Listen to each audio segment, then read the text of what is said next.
The Complete Works of William Shakespeare by William Shakespeare. Act 3. Flourish. Enter chorus. Chorus. Thus with imagined wing our swift scene flies, in motion of no less celerity than that of thought. Suppose that you have seen the well-appointed king at Hampton Pier embark his royalty, and his brave fleet with silken streamers the young Phoebus fanning. Play with your fancies, and in them behold upon the hempen tackle shipboys climbing. Hear the shrill whistle which doth order give to sounds confused. Behold the threatened sails, borne with the invisible and creeping wind, draw the huge bottoms through the furrowed sea, breasting the lofty surge. Oh, do but think you stand upon the rivage and behold the city on the inconstant billows dancing, for so appears this fleet majestical, holding due course to Harfleur. Follow, follow! Grapple your minds to sternage of this navy, and leave your England, as dead midnight still, guarded with grandsires, babies, and old women, either past or not arrived to pith and puissance. For who is he, whose chin is but enriched with one appearing hair, that will not follow these culled and choice-drawn cavaliers to France? Work, work your thoughts, and therein see a siege. Behold the ordnance on their carriages, with fatal mouths gaping on girded Harfleur.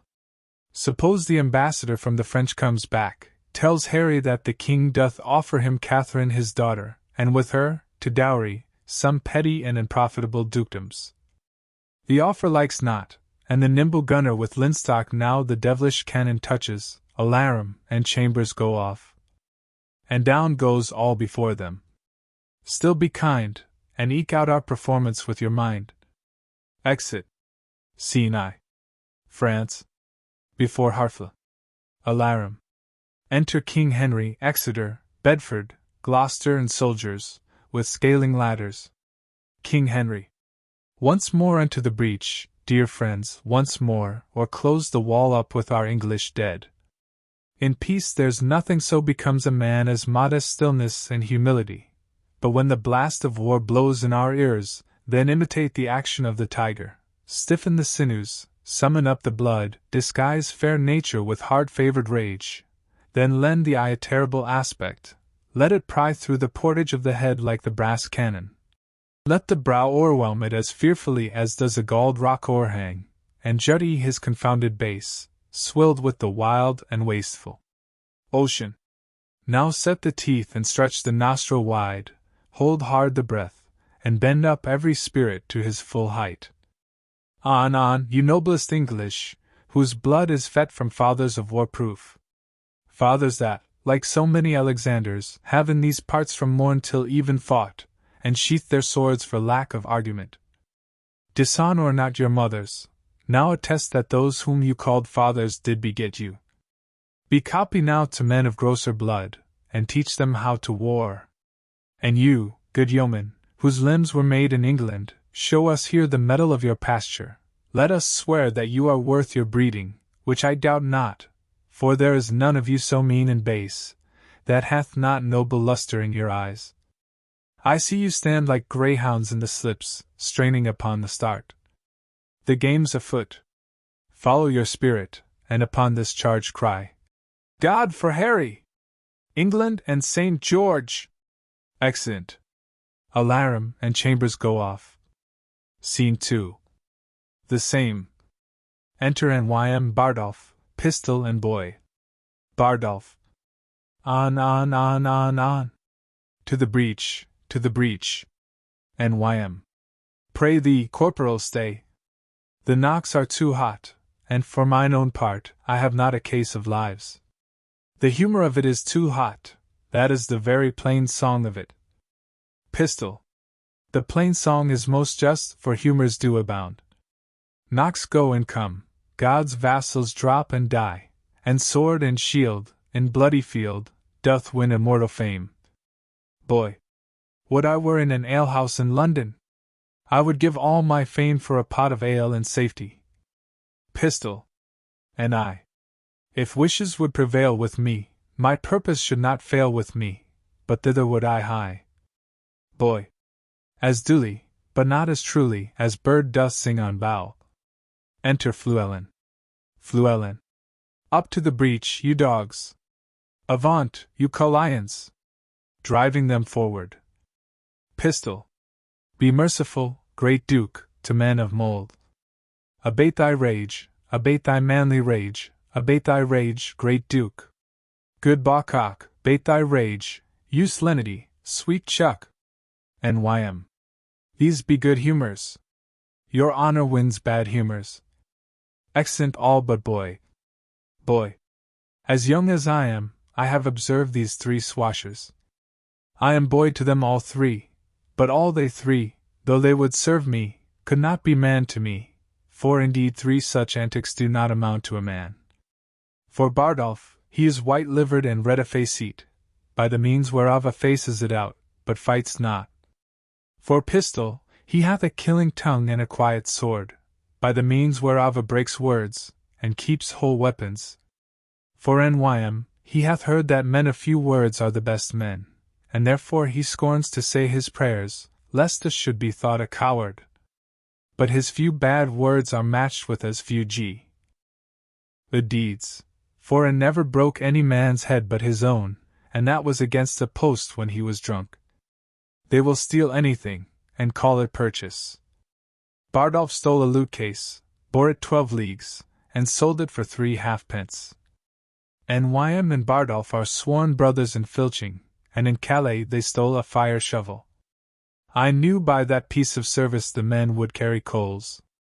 They would have me as familiar with men's pockets as their gloves or their handkerchers, which makes much against my manhood, if I should take from another's pocket to put into mine, for it is plain pocketing up of wrongs. I must leave them, and seek some better service. Their villainy goes against my weak stomach, and therefore I must cast it up. Exit. Enter Gower and Fluellen. Gower. Captain Fluellen, you must come presently to the mines. The Duke of Gloucester would speak with you. Fluellen. To the mines. Tell you the Duke, it is not so good to come to the mines, for, look you, the mines is not according to the disciplines of the war.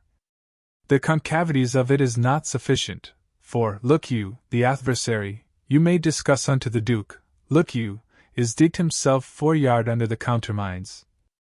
By chase you, I think it will plough up all, if there is not better directions. Gower. The Duke of Gloucester, to whom the order of the siege is given, is altogether directed by an Irishman, a very valiant gentleman, I faith. Fluellen. It is Captain Mac Morris, is it not? Gower. I think it be. Fluellen. By chase you, he is an ass, as in the world. I will verify as much in his beard.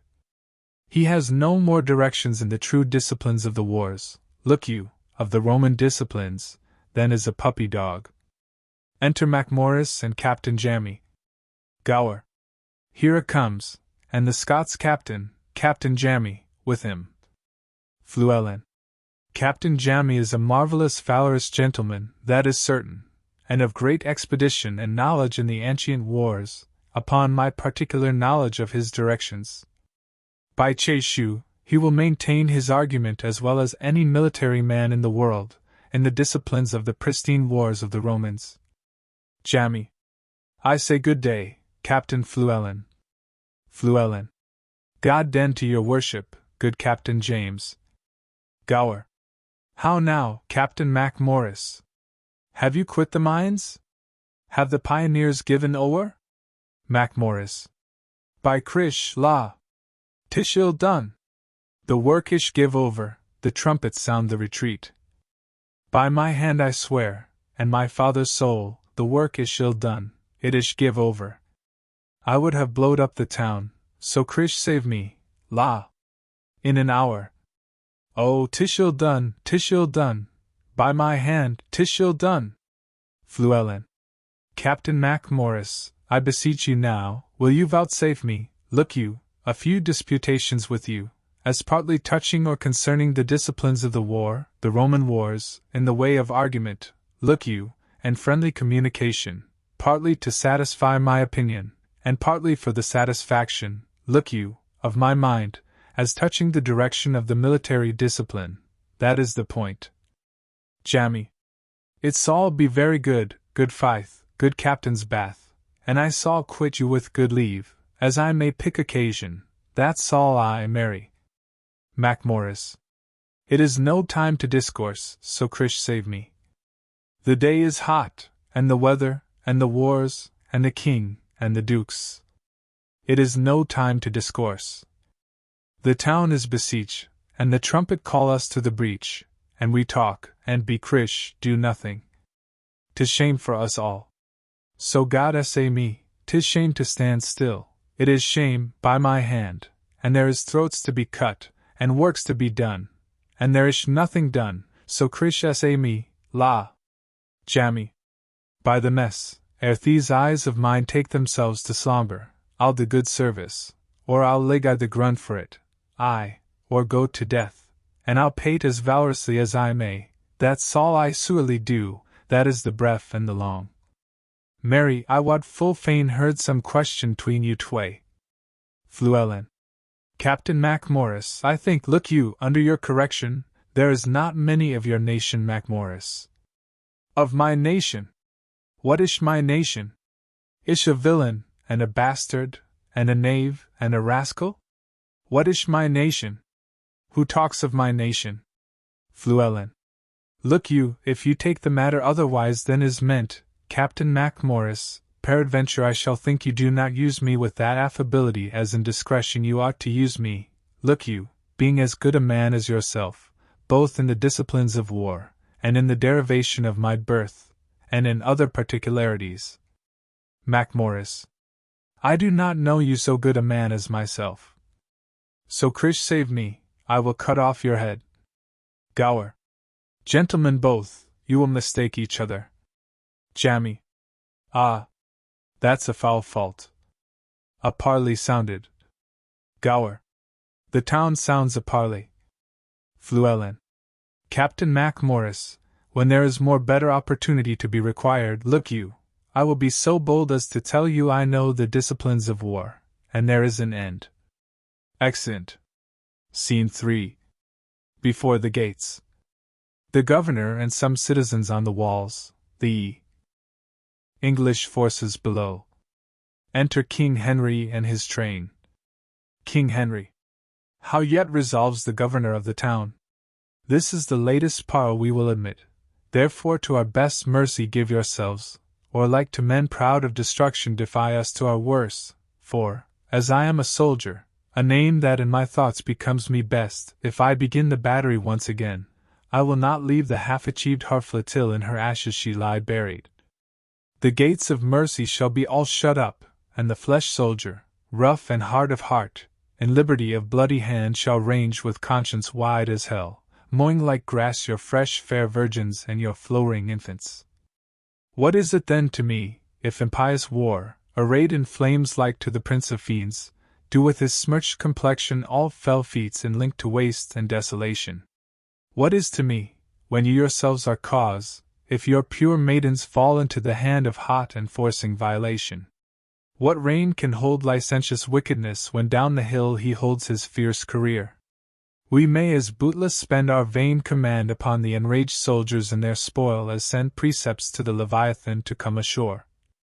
Therefore, you men of Harfleur, take pity of your town and of your people, whiles yet my soldiers are in my command, whiles yet the cool and temperate wind of grace blows the filthy and contagious clouds of heady murder, spoil, and villainy. If not, why, in a moment look to see the blind and bloody soldier with foul hand defile the locks of your shrill shrieking daughters, your fathers taken by the silver beards, and their most reverend heads dashed to the walls, your naked infants spitted upon pikes, whiles the mad mothers with their howls confused do break the clouds, as did the wives of Jury at Herod's bloody hunting slaughtermen. What say you? Will you yield, and this avoid, or, guilty in defense, be thus destroyed? Governor. Our expectation hath this day an end. The Dauphin, whom of succors we entreated, returns us that his powers are yet not ready to raise so great a siege. Therefore, great King, we yield our town and lives to thy soft mercy. Enter our gates, dispose of us and ours, for we no longer are defensible. King Henry. Open your gates. Come, Uncle Exeter, go you and enter Harfleur, there remain, and fortify it strongly gainst the French. Use mercy to them all. For us, dear uncle, the winter coming on, and sickness growing upon our soldiers, we will retire to Calais. Tonight in Harfleur will we be your guests. Tomorrow for the march are we addressed. Flourish. The king and his train enter the town. Scene 4. The French king's palace. Enter Catherine and Alice, an old gentlewoman. Catherine. Alice, tu as étais en Angleterre, et tu parles bien le langage. Alice. Un peu, madame. Catherine. J'ai pris, émensains, il faut que j'apprenne à parler. Comment appelez-vous la main en anglais? Alice. La main? Elle est appelée de hand. Catherine. De hand. Et les Deutsch? Alice. Les Deutsch? Ma foi, j'ai oublié les Deutsch, mais j'ai me souviendrai. Les Deutsch? J'ai pense tu à les cent appels de fingers. Oui, de fingers. Catherine. La main de hand, les Deutsch, de fingers. J'ai pense que j'ai suis le bon écolier. J'ai gagné du mots d'anglais vite. Comment appelez-vous les anglais? Alice. Les anglais? Nous les appelons de nails. Catherine. De nails. Écoutes, dites-moi si je parle bien, de hand, de fingers et de nails. Alice. C'est bien dit, madame, il est fort bon anglais. Catherine. Dites-moi l'anglais pour le bras. Alice. De arme, madame. Catherine. Et le coude? Alice. D'elbow. Catherine. D'elbow. J'ai men face la répétition de tous les mots que vous m'avez appris à présent. Alice. Il est trop difficile, madame, comme j'y pense. Catherine. Excusez-moi, Alice. Écoutes, de hand, de fingers, de nails, de arme, de bilbao. Alice. D'elbow, madame. Catherine. Ô Seigneur Dieu, j'ai men oublie. D'elbow. Comment appelez-vous le col? Alice. De nick, madame.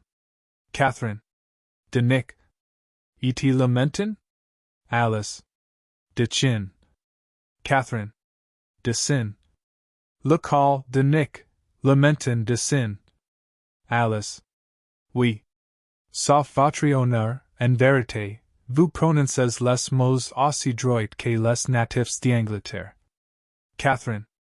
J'ai ni de point d'apprendre, par la grâce de Dieu et en peu de temps. Alice. N'avez-vous pas déjà oublié que j'ai vous ai enseigné? Catherine. Non, j'ai réciterai à vous promptement, de hand, de fingers, de nails, Alice. De nails, madame. Catherine. De nails, de arme, de elbow. Alice. Sauf votre honneur de elbow. Catherine. Ainsi dis j'ai d'elbow, de nick et de sin.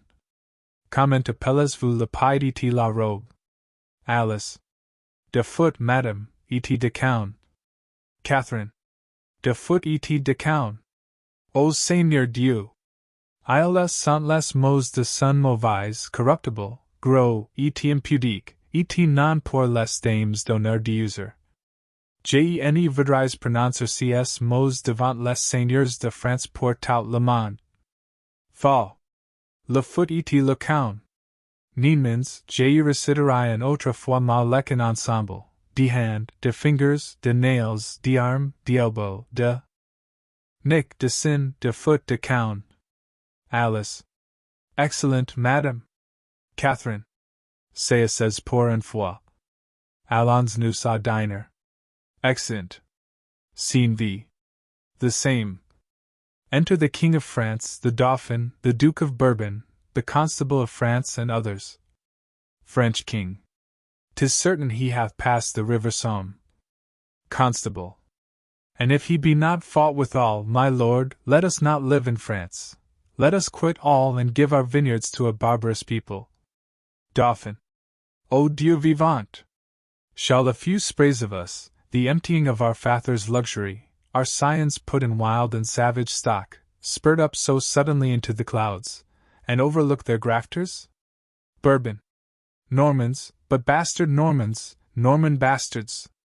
Mort de ma vie, if they march along unfought withal, but I will sell my dukedom, to buy a slobbery and a dirty farm in that nookshotten Isle of Albion. Constable. Dieu de Betelise, where have they this metal? Is not their climate foggy, raw, and dull, on whom, as in despite, the sun looks pale, killing their fruit with frowns? Can sodden water, a drench for serene jades, their barley broth, decoct their cold blood to such valiant heat? And shall our quick blood, spirited with wine, seem frosty? Oh, for honor of our land, let us not hang like roping icicles upon our houses' thatch, whiles a more frosty people sweat drops of gallant youth in our rich fields. For we may call them in their native lords. Dauphin. By faith and honor, our madams mock at us, and plainly say our metal is bred out, and they will give their bodies to the lust of English youth to new store France with bastard warriors. Bourbon. They bid us to the English dancing schools, and teach the voltas high, and swift carantos, saying our grace is only in our heels, and that we are most lofty runaways. French King. Where is Monsieur the Herald? Speed him hence. Let him greet England with our sharp defiance. Ah, princes! And, with spirit of honor edged more sharper than your swords, hie to the field. Charles Delabreth, High Constable of France, you Dukes of Orleans, Bourbon, and of Berry, Alençon, Brabant, Bar, and Burgundy, Jacques Chatillon, Rambers, Vaudemont, Beaumont, Grandpré, Russy, and Falconbridge, for Lestrade, Boucicault, and Charolais, High Dukes, great princes, barons, lords, and knights, for your great seats now quit you of great shames. Bar hairy England, that sweeps through our land with pennons painted in the blood of Herfle. Rush on his host, as doth the melted snow upon the valleys, whose low vassal seat the Alps doth spit and void his room upon. Go down upon him, you have power enough, and in a captive chariot into Rouen bring him our prisoner. Constable. This becomes the great. Sorry am I his numbers are so few, his soldiers sick and famished in their march, for I am sure, when he shall see our army, he'll drop his heart into the sink of fear and for achievement offer us his ransom. French King. Therefore, Lord Constable, haste on Monsieur, and let him say to England that we send to know what willing ransom he will give. Prince Dauphin, you shall stay with us in Rouen. Dauphin. Not so, I do beseech your Majesty. French King. Be patient, for you shall remain with us. Now forth, Lord Constable and princes all, and quickly bring us word of England's fall. Exeunt. Scene 6. The English camp in Picardy. Enter Gower and Fluellen meeting. Gower. How now, Captain Fluellen? Come you from the bridge? Fluellen. I assure you, there is very excellent services committed at the bridge. Gower. Is the Duke of Exeter safe? Fluellen. The Duke of Exeter is as magnanimous as Agamemnon, and a man that I love and honor with my soul, and my heart, and my duty, and my life, and my living, and my uttermost power. He is not, God be praised and blessed, any hurt in the world, but keeps the bridge most valiantly, with excellent discipline. There is an ancient lieutenant there at the bridge. I think in my very conscience he is as valiant a man as Mark Antony, and he is a man of no estimation in the world, but I did see him do as gallant service. Gower. What do you call him? Fluellen. He is called Ancient Pistol. Gower. I know him not. Enter Pistol. Fluellen. Here is the man. Pistol. Captain, I thee beseech to do me favors. The Duke of Exeter doth love thee well. Fluellen. I praise God, and I have merited some love at his hands. Pistol.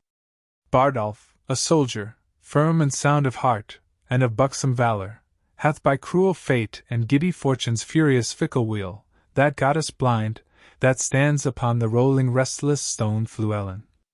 By your patience, ancient pistol. Fortune is painted blind, with a muffler afore his eyes, to signify to you that Fortune is blind, and she is painted also with a wheel, to signify to you, which is the moral of it, that she is turning, and inconstant, and mutability, and variation, and her foot, look you, is fixed upon a spherical stone, which rolls, and rolls, and rolls. In good truth, the poet makes a most excellent description of it. Fortune is an excellent moral. Pistol.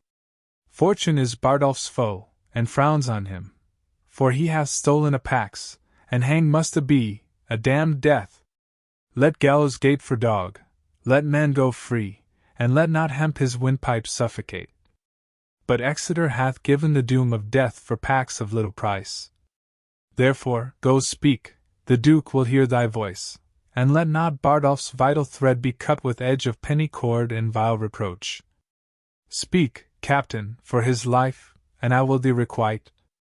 Fluellen. Ancient pistol, I do partly understand your meaning. Pistol. Why then, rejoice therefore. Fluellen. Certainly, ancient, it is not a thing to rejoice at, for if, look you, he were my brother, I would desire the Duke to use his good pleasure, and put him to execution, for discipline ought to be used. Pistol. Die and be damned. And Fico for thy friendship. Fluellen. It is well. Pistol. The fig of Spain. Exit. Fluellen. Very good. Gower. Why, this is an arrant counterfeit rascal. I remember him now, a bawd, a cut purse. Fluellen. I'll assure you, uttered as brave words at the bridge as you shall see in a summer's day. But it is very well, what he has spoke to me, that is well, I warrant you, when time is served. Gower. Why, he is a gull, a fool, a rogue, that now and then goes to the wars, to grace himself at his return into London under the form of a soldier. And such fellows are perfect in the great commanders' names, and they will learn you by rote where services were done, at such and such a sconce, at such a breach, at such a convent, who came off bravely, who was shot, who discracked, what terms the enemy stood on, and this they con perfectly in the phrase of war, which they trick up with new-tuned oaths. And what a beard of the general's cut, and a horrid suit of the camp will do among foaming bottles and ale-washed wits, is wonderful to be thought on. But you must learn to know such slanders of the age, or else you may be marvellously mistook. Fluellen. I tell you what, Captain Gower, I do perceive he is not the man that he would gladly make show to the world he is. If I find a hole in his coat, I will tell him my mind. Drumheard. Hark you, the king is coming, and I must speak with him from the bridge. Drum and colours. Enter King Henry, Gloucester, and his poor soldiers. God bless your majesty. King Henry. How now, Fluellen? Camest thou from the bridge? Fluellen. Aye, so please your majesty. The Duke of Exeter has very gallantly maintained the bridge. The French is gone off, look you, and there is gallant and most brave passages. Mary, th adversary was have possession of the bridge, but he is enforced to retire, and the Duke of Exeter is master of the bridge. I can tell your majesty, the Duke is a brave man. King Henry. What men have you lost, Fluellen? Fluellen. The perdition of the adversary hath been very great, reasonable great. Mary, for my part, I think the Duke hath lost never a man, but one that is like to be executed for robbing a church, one Bardolph, if your majesty know the man. His face is all bubicles, and whelks, and knobs, and flames o' fire, and his lips blows at his nose, and it is like a coal of fire, sometimes blue and sometimes red, but his nose is executed, and his fire's out. King Henry. We would have all such offenders so cut off, and we give express charge, that in our marches through the country, there be nothing compelled from the villages, nothing taken but paid for, none of the French upbraided or abused in disdainful language, for when lenity and cruelty play for a kingdom, the gentler gamester is the soonest winner. Tucket. Enter Montjy. Monsieur. You know me by my habit. King Henry. Well then I know thee. What shall I know of thee? Monsieur. My master's mind. King Henry. Unfold it. Monsieur. Thus says my king, say thou to Harry of England, though we seem dead, we did but sleep, advantage is a better soldier than rashness. Tell him we could have rebucked him at Harfleur, but that we thought not good to bruise an injury till it were full ripe. Now we speak upon our cue, and our voice is imperial. England shall repent his folly, see his weakness, and admire our sufferance.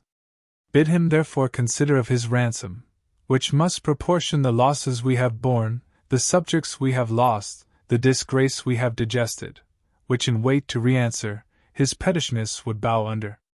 For our losses, his exchequer is too poor, for the effusion of our blood, the muster of his kingdom too faint a number, and for our disgrace, his own person, kneeling at our feet, but a weak and worthless satisfaction. To this add defiance, and tell him, for conclusion, he hath betrayed his followers, whose condemnation is pronounced. So far my king and master, so much my office. King Henry. What is thy name? I know thy quality. Monsieur. Monsieur. King Henry. Thou dost thy office fairly. Turn thee back, and tell thy king I do not seek him now, but could be willing to march on to Cala. Is without impeachment, for, to say the sooth, though 'tis no wisdom to confess so much unto an enemy of craft and vantage, my people are with sickness much enfeebled, my numbers lessened, and those few I have almost no better than so many French, who when they were in health, I tell thee, Harold, I thought upon one pair of English legs did march 3 Frenchmen. Yet forgive me, God, that I do brag thus. This your heir of France hath blown that vice in me. I must repent. Go therefore, tell thy master here I am. My ransom is this frail and worthless trunk, my army but a weak and sickly guard. Yet, God before, tell him we will come on, though France himself and such another neighbor stand in our way. There's for thy labor, Monsieur. Go, bid thy master well advise himself. If we may pass, we will. If we be hindred, we shall your tawny ground with your red blood discolor. And so, mon Dieu, fare you well. The sum of all our answer is but this: we would not seek a battle, as we are, nor, as we are, we say we will not shun it. So tell your master. Monsieur. I shall deliver so. Thanks to your highness. Exit. Gloucester. I hope they will not come upon us now. King Henry. We are in God's hands, brother, not in theirs. March to the bridge, it now draws toward night. Beyond the river we'll encamp ourselves, and on tomorrow bid them march away. Exeunt. Scene 7. The French camp near Agincourt. Enter the Constable of France, the Lord Rambers, Orleans, Dauphin with others. Constable. Tut! I have the best armor of the world. Would it were day! Orleans. You have an excellent armor, but let my horse have his due. Constable. It is the best horse of Europe. Orleans. Will it never be morning? Dauphin. My Lord of Orleans, and my Lord High Constable, you talk of horse and armor? Orleans. You are as well provided of both as any prince in the world. Dauphin. What a long night is this! I will not change my horse with any that treads but on 4 pasterns. Ch. Ha! He bounds from the earth, as if his entrails were hares. Le cheval volant, the Pegasus, car les narines de feu. When I bestride him, I soar, I am a hawk. He trots the air, the earth sings when he touches it. The basest horn of his hoof is more musical than the pipe of Hermes. Orleans. He's of the color of the nutmeg. Dauphin. And of the heat of the ginger. It is a beast for Perseus. He is pure air and fire, and the dull elements of earth and water never appear in him, but only in patient stillness while his rider mounts him. He is indeed a horse, and all other jades you may call beasts. Constable. Indeed, my lord, it is a most absolute and excellent horse. Dauphin. It is the prince of palfreys. His neigh is like the bidding of a monarch, and his countenance enforces homage. Orleans. No more, cousin. Dauphin. Nay, the man hath no wit that cannot, from the rising of the lark to the lodging of the lamb, very deserve praise on my palfrey. It is a theme as fluent as the sea, turn the sands into eloquent tongues, and my horse is argument for them all. 'Tis a subject for a sovereign to reason on, and for a sovereign's sovereign to ride on, and for the world, familiar to us and unknown, to lay apart their particular functions and wonder at him. I once writ a sonnet in his praise and began thus. Wonder of nature. Orleans. I have heard a sonnet begin so to one's mistress. Dauphin. Then did they imitate that which I compassed to my courser, for my horse is my mistress. Orleans. Your mistress bears well. Dauphin. Me well, which is the prescript praise and perfection of a good and particular mistress. Constable. Nay, for methought yesterday your mistress shrewdly shook your back. Dauphin. So perhaps did yours. Constable. Mine was not bridled. Dauphin.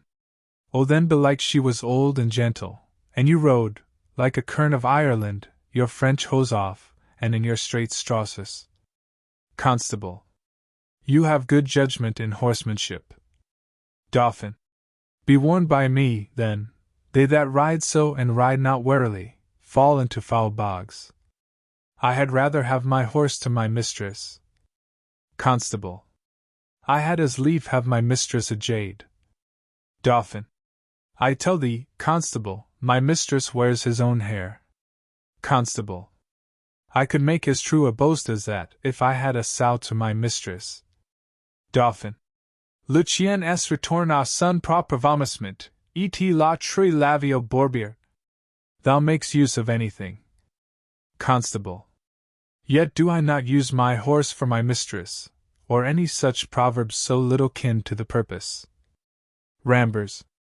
My lord Constable, the armor that I saw in your tent tonight, are those stars or suns upon it? Constable. Stars, my lord. Dauphin. Some of them will fall tomorrow, I hope. Constable. And yet my sky shall not want. Dauphin. That may be, for you bear a many superfluously, and 'twere more honor some were away. Constable. Even as your horse bears your praises, who would trot as well, were some of your brags dismounted. Dauphin. Would I were able to load him with his desert.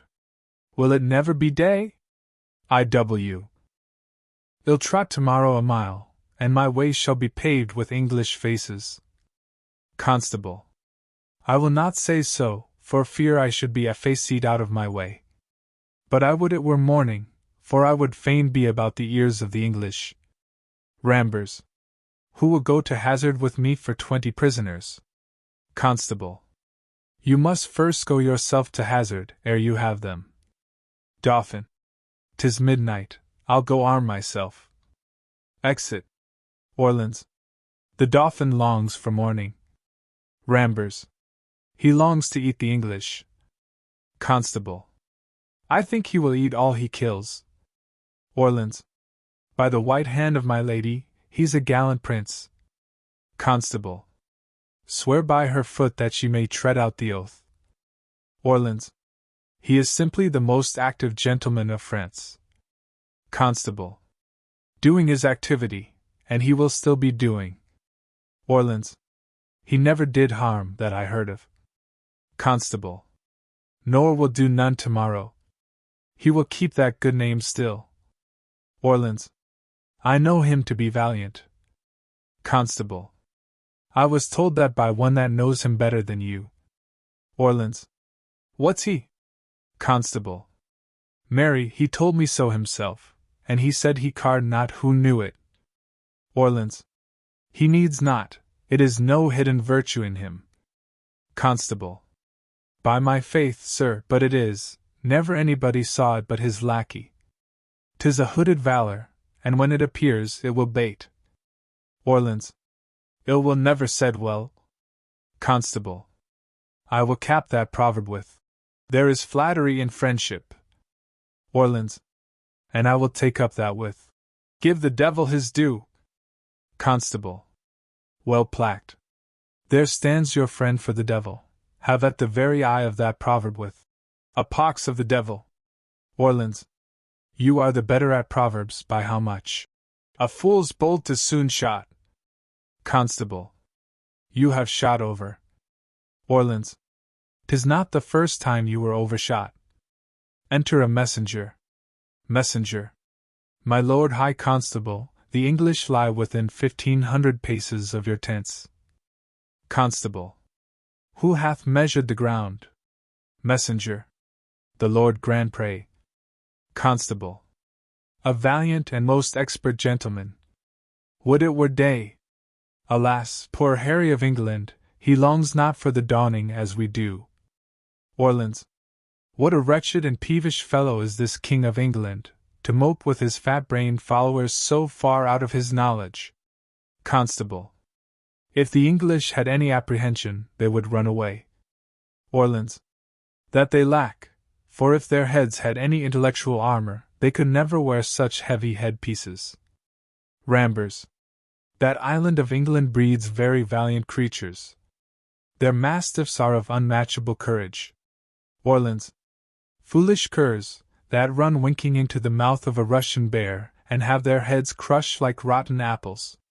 You may as well say, that's a valiant flea that dare eat his breakfast on the lip of a lion.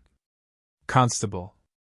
Just, and the men do sympathize with the mastiffs and robustious and rough coming on, leaving their wits with their wives, and then, give them great meals of beef and iron and steel, they will eat like wolves and fight like devils. Orleans. Aye, but these English are shrewdly out of beef. Constable. Then shall we find tomorrow they have only stomachs to eat and none to fight. Now is it time to arm. Come, shall we about it? Orleans. It is now 2 o'clock, but let me see, by 10 we shall have each 100 Englishmen. Excellent.